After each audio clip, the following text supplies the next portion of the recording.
This is Mr. Bill.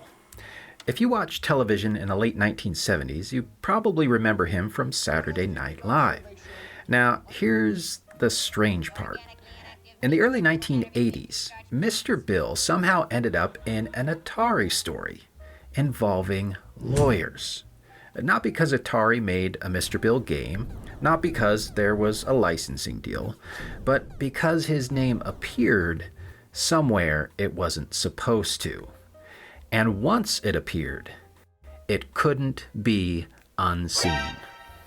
At the time, Atari was one of the biggest names in video games. Saturday Night Live was one of the biggest names on television.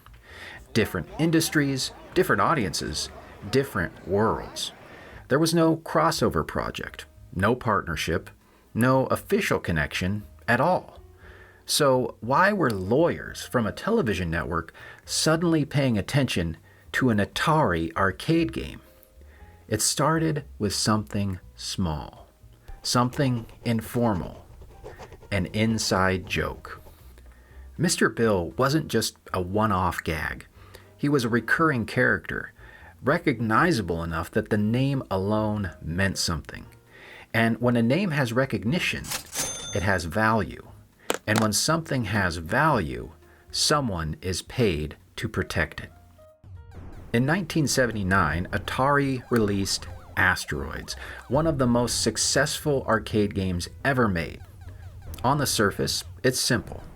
A ship, rocks, and flying saucers.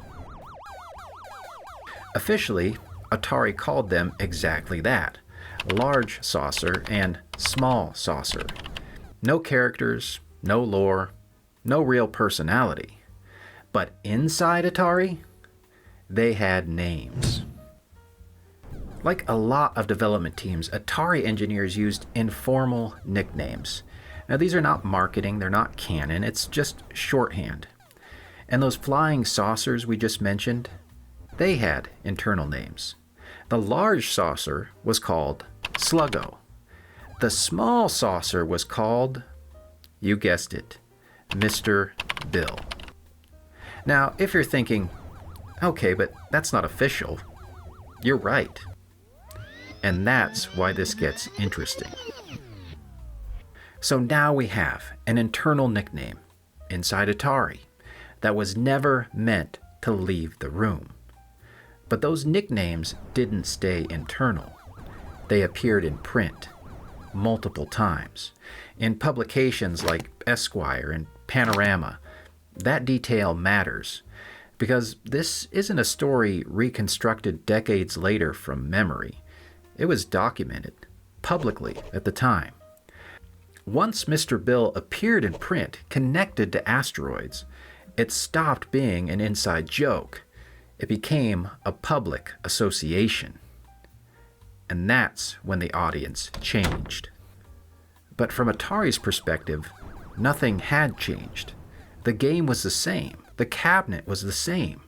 But from the outside, everything had changed. A recognizable TV character name was now publicly linked, even informally, to a massively successful arcade game. It wasn't in the game.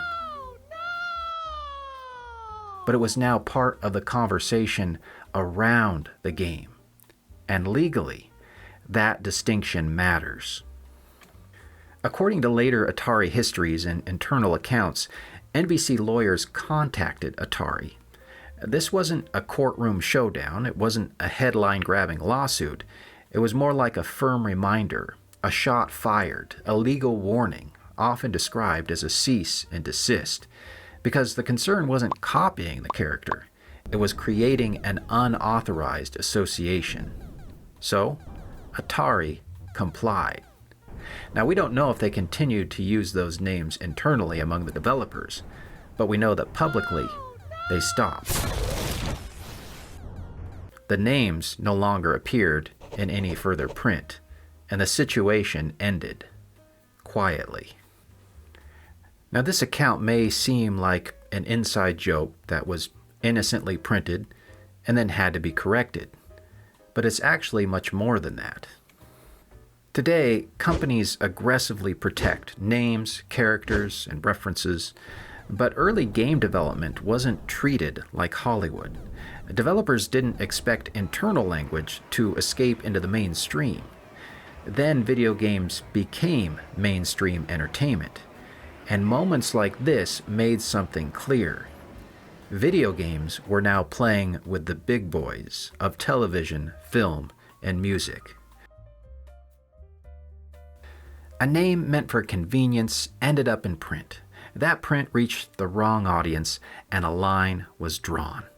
Not loudly, not dramatically, just firmly.